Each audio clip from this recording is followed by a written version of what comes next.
Hello, how are you? I'm June Edwards. I'm with the NOCE, and this is our senior topics for Monday, November, what is today? The 16th. So happy Monday morning and happy middle of November. Been nice to have some cooler weather for a while. And I was hoping that I'd be able to come over and see you before this year ended, but now it looks like they're talking about a possible second shutdown. I hope that's not going to happen, but the weather is getting colder and, it's flu season. So that means COVID's coming around. But the good news is there's a 99% recovery rate now. And they don't really talk about deaths too much anymore because it's such a low rate. So I wish they wouldn't shut us down, but we'll have to see what happens.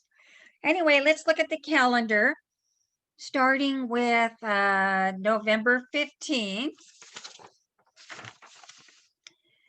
It says Georgia O'Keeffe, the famous painter, artist from the Southwest.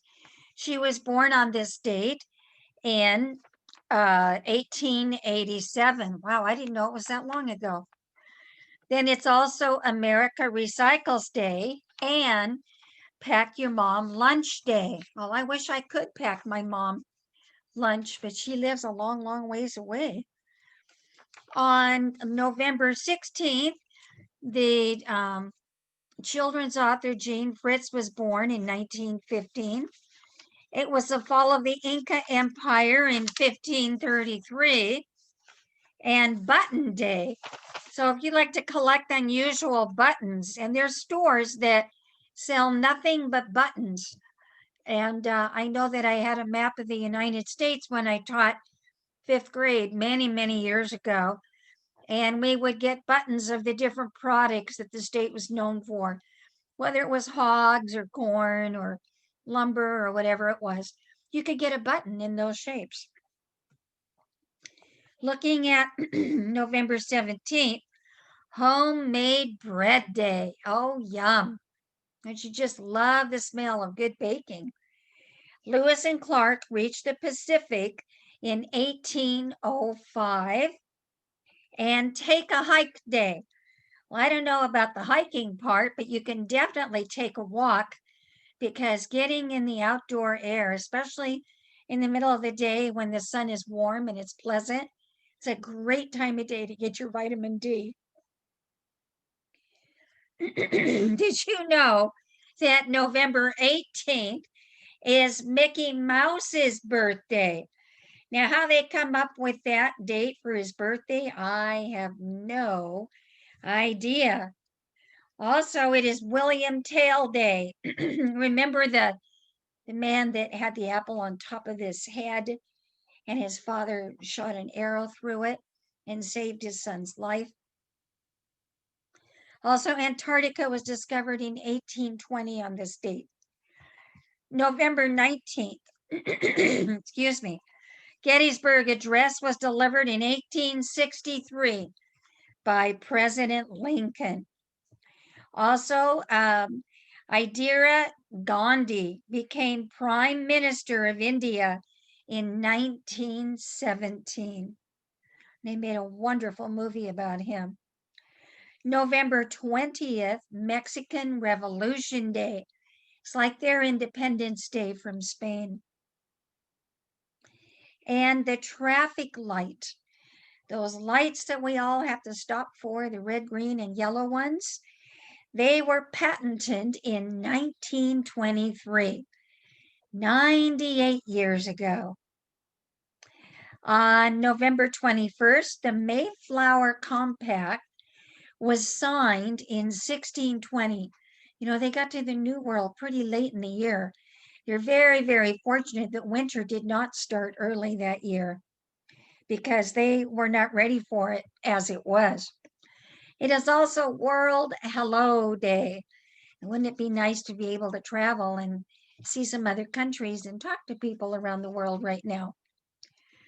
On November 22nd, Stop the Violence Day. And John F. Kennedy was assassinated in 1963 on this day. Do you remember where you were when it happened? I do. I was a school child, and the teachers were very upset, and they ended the school day and told everybody to go home. And we all walked home. I had to walk home a long ways because my mother was at work, and my father wasn't around to pick me up either, and I had to walk a long ways home. Okay, something else that's happening this time of year is football. Now, yesterday was a football game between the LA Rams and the Seattle Seahawks. You know, the Seahawks were very close to getting the football championship 2 years in a row. Now, here's a picture from Norman Rockwell that I think shows what football used to be like. And look at how the uniforms have changed. The guys were so skinny there, not much padding. I don't think the referee's outfit has changed that much. They were flipping the coin to see who was going to go first. And the helmets were leather back in the 1940s and 50s. Synthetic ones came in after that because of all the head injuries. Now, something I wanted to tell you, a little bit of science. We haven't done much science lately. I do like to cover some science when I can.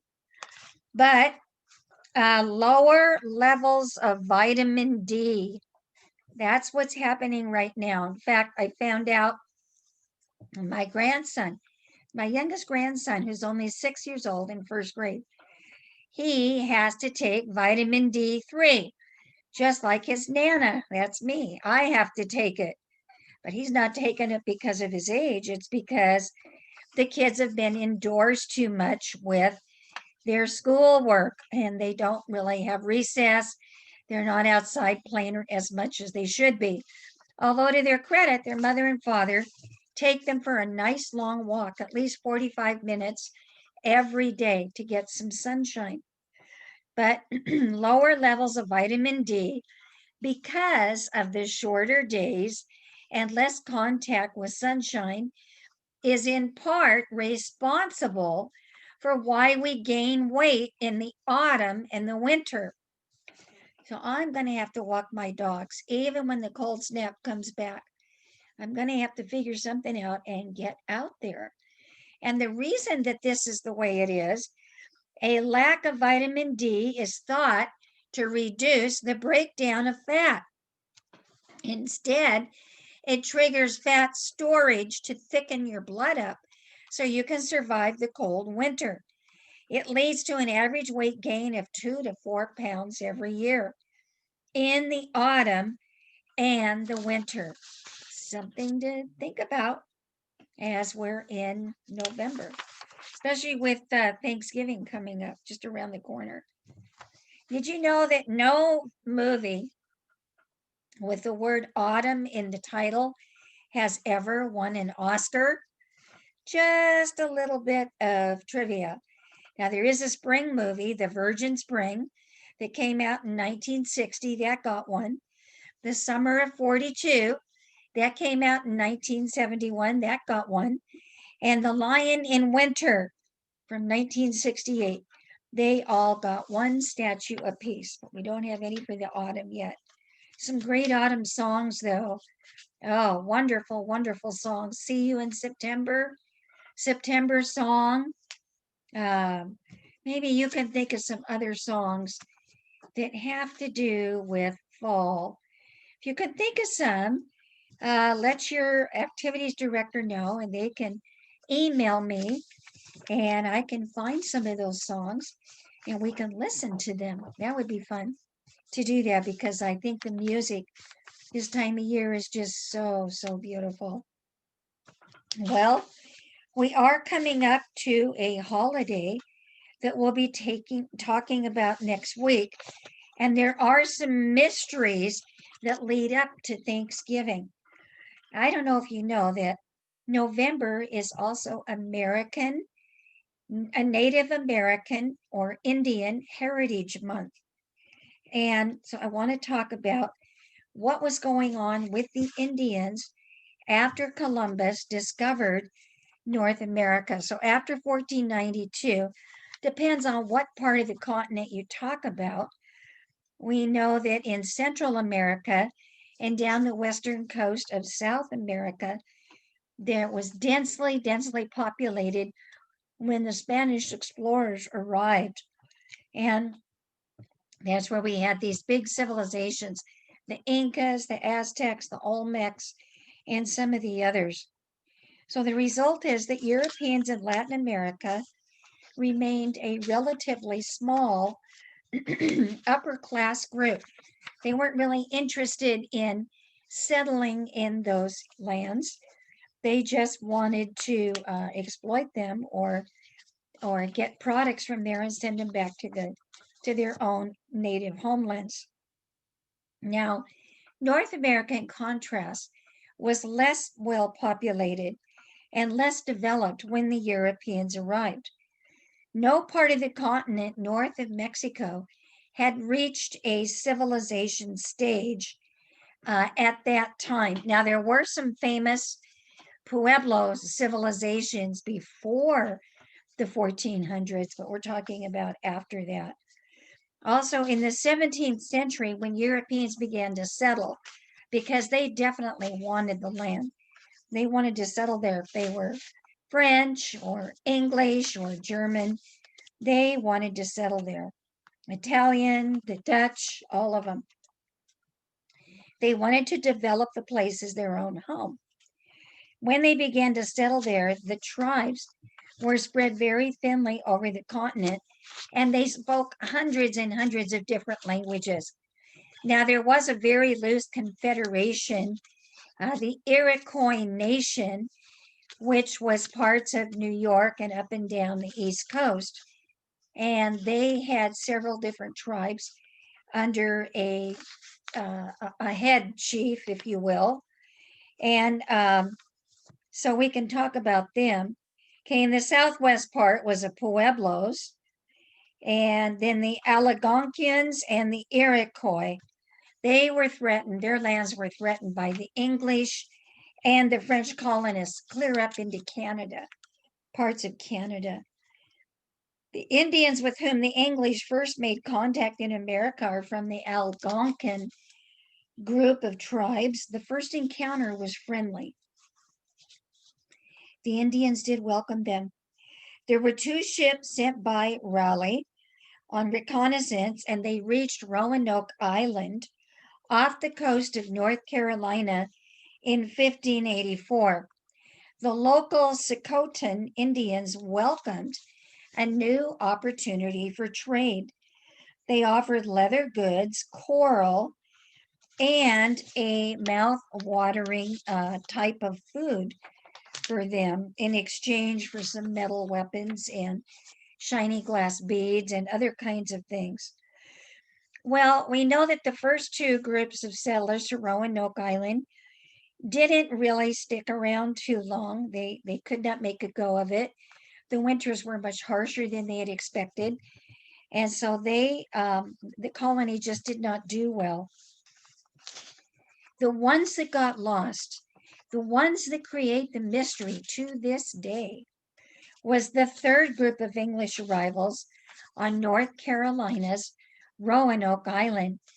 They settled near the modern day town of Manteo. The first group that came was in 1584. They were just exploring and mapping the land for future groups, and then they went home. A second group, which arrived in 1585, was charged with a military and scientific mission. But the second group's trip was not very peaceful. That's where tensions began with the local North American tribes. And this is from Clay Swindle of the Museum of the Albemarle in Elizabeth City, North Carolina. He's an archaeologist that's trying to find out what happened to the colonists of Roanoke Island. The second group was driven out in 1586 by local tribes who were angry because the colonists were taking good land and resources. The third group arrived in 1587. Entire families came with children. 17 women and 11 children accompanied a party of 90 men.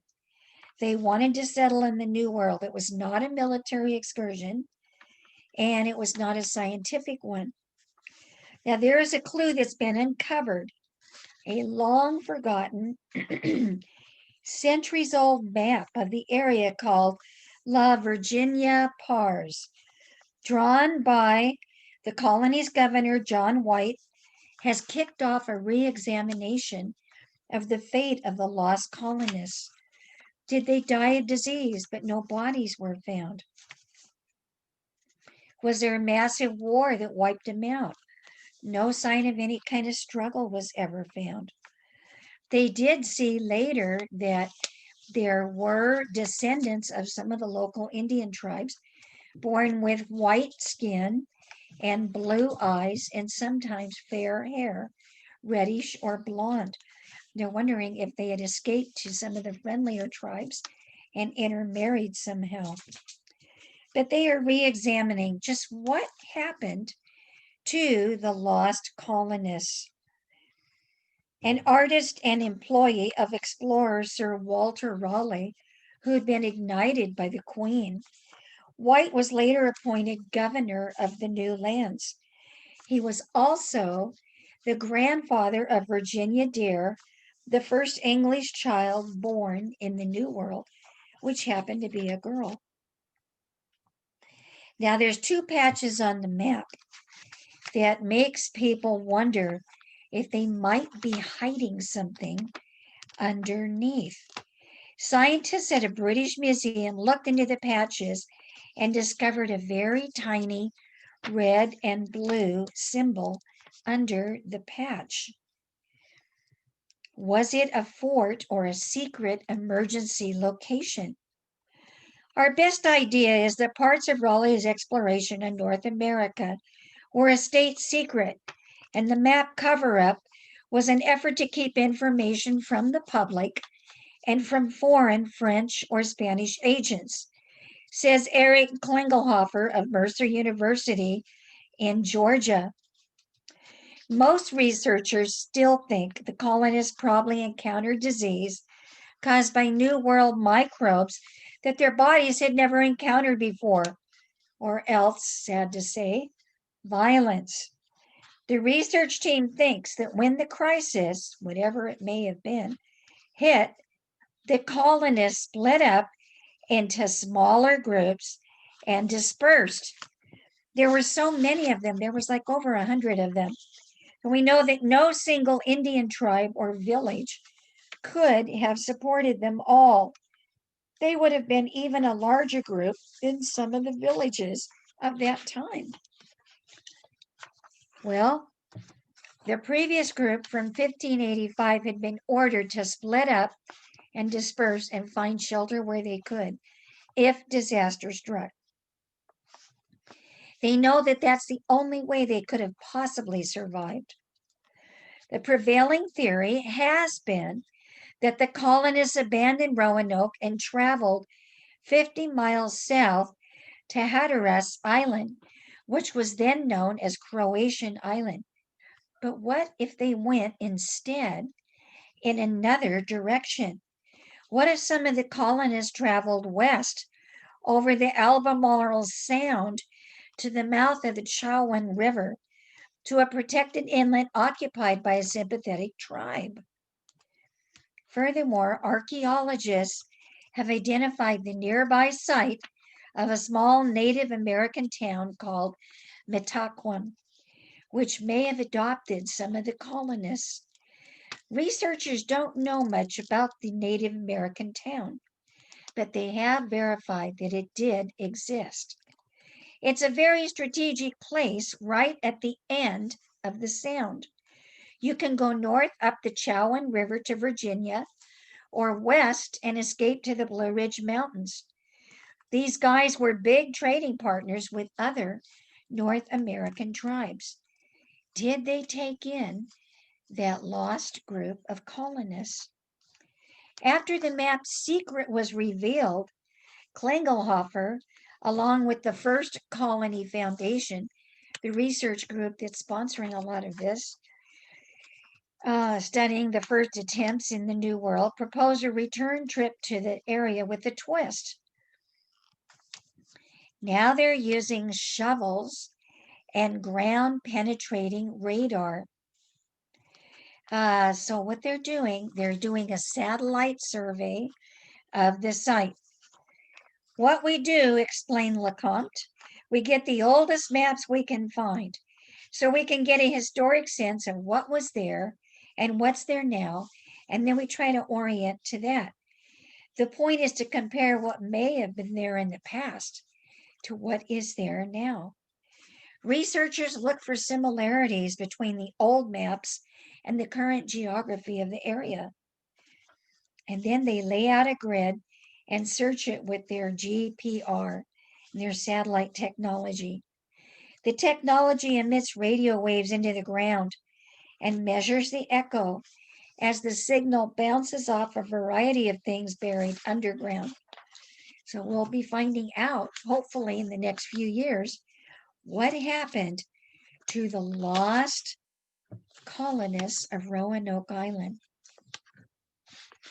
Well, Thanksgiving is coming up, and of course, we do celebrate the colonists of Massachusetts who settled in Jamestown, well, Virginia and Jamestown, and then the Plymouth Village up in Massachusetts. But there was another Indian. They called them Indians because Columbus and some of the other explorers thought they had discovered India, though they later realized that's not what it was.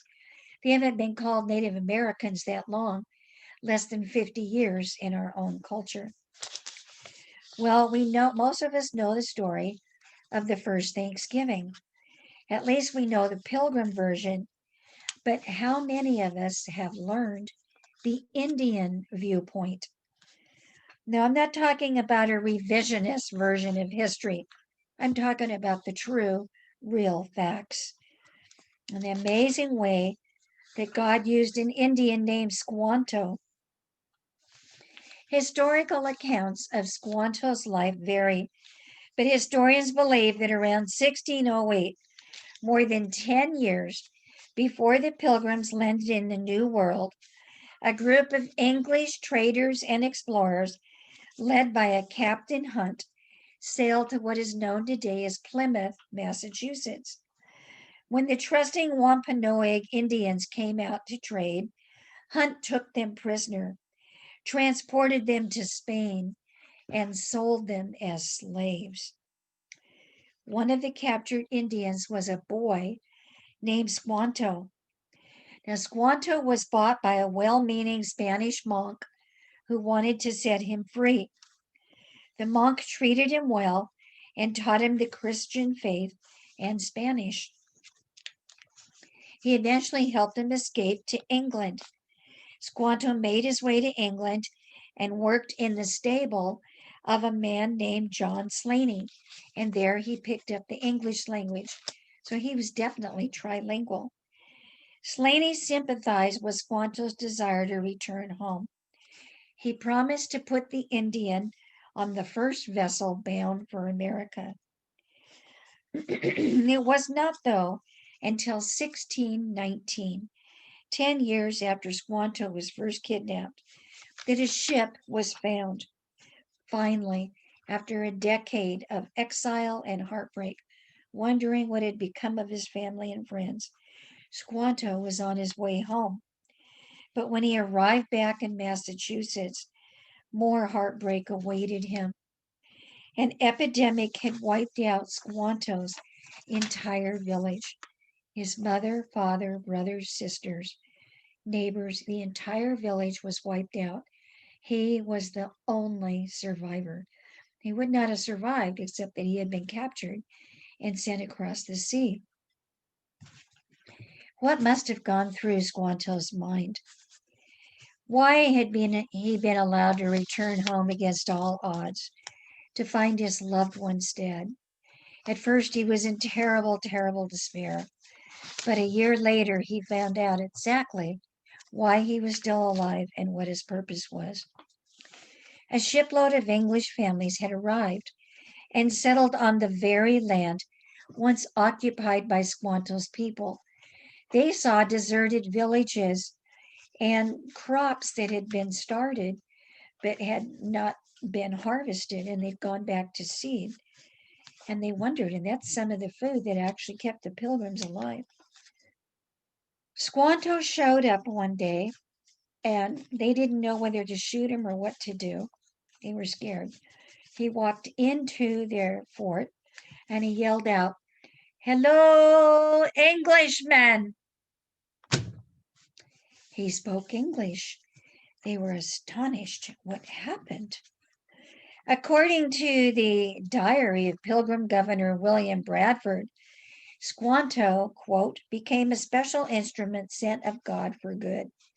He showed us how to plant corn, which they did not have back where they lived, where to take the fish, and how to get other commodities, how to use fish as fertilizer to grow beans and squash, things that did not grow in the old world. He was also our pilot to bring us to unknown places. He never left us until he died. When Squanto lay dying of a fever, Bradford wrote that their Indian friend desired the governor to pray for him, that he might go to the Englishman's God in heaven.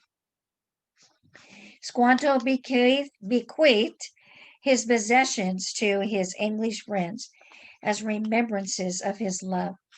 He also talked the powerful chiefs of the area out of going to war and wiping out the pilgrims, but instead helping them to survive.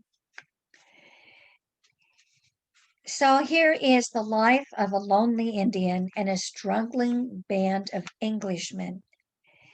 And God used them for instruments for good. Squanto's life story is remarkable. We need to make sure that not only do we learn this story, but we need to pass it on to our children and our grandchildren.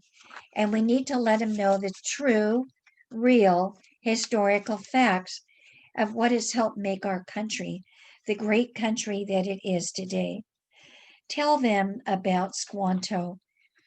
When you're enjoying your turkey and pumpkin pie on Thanksgiving, share with your kids the Indian side of the Thanksgiving story and the marvelous way in which Squanto and other helpful Indians were used to help the people. It's such a good way to end, but I did have a couple things I wanted to share with you. First of all, I have a magazine which I absolutely love, and it is called Country Living for the Fall. And this is the one from 2019. And I want to show you, this is a pumpkin general store. And the people that run it have just about everything made out of pumpkins. In their sign here, they halved a pumpkin and they carved "Come on in" and they hung it up. Here they have pumpkin barrels that they use to put things in. And then they have a checkerboard game using little white pumpkins against little orange pumpkins. But that is not all. You go inside this door. They have homemade honey and jams in pumpkin form, penny candy, checkers games, all kinds of things. Here you can see some more things. You see vintage candy wrappers. You see pumpkin and apple jam jars with the dot candy on them. You see pumpkin and apple jam jars. There's also a pumpkin salsa. You see a pumpkin honeycomb over here. Down here you see pumpkin twine balls. And you see grapevine baskets with the bottoms made of pumpkins. Just wonderful, wonderful ideas for using squash and gourds and other kinds of pumpkins. They also use them as candy dispensers, and they have different kinds of pumpkin candy, They have a hanging scale made with a pumpkin over here. See that? Just an old-fashioned store. They have pumpkin sodas. I have pumpkin creamer for my coffee. It's just been a wonderful, wonderful year for all these delicious things, in addition to pumpkin bread, pumpkin muffins, and some of the other things that you can get. And I wanted to tell you about, I can find my joke. Yes, in my Reader's Digest. I love my Reader's Digest. This is the November one of this year. This is a joke for you before we end. The sweetest grandson ever. I'm sure you think that your grandchildren and great grandchildren are the sweetest ever. Well, here's one boy you have to learn about. We recently had dinner at my son and daughter-in-law's home.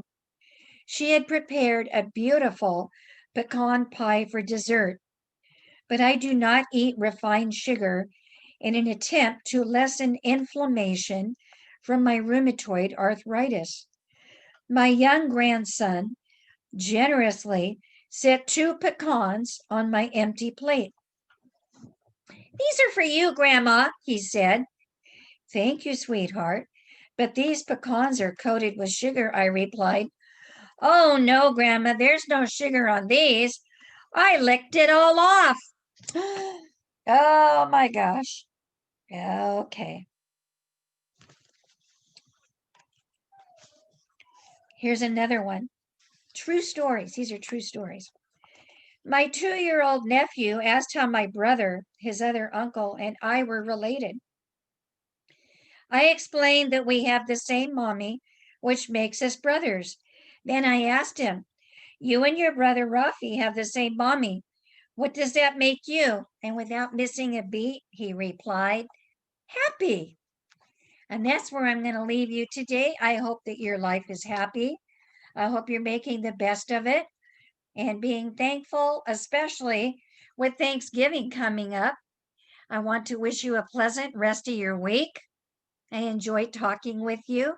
You can always email me at junecedwards1@gmail.com, and I would love to email you back.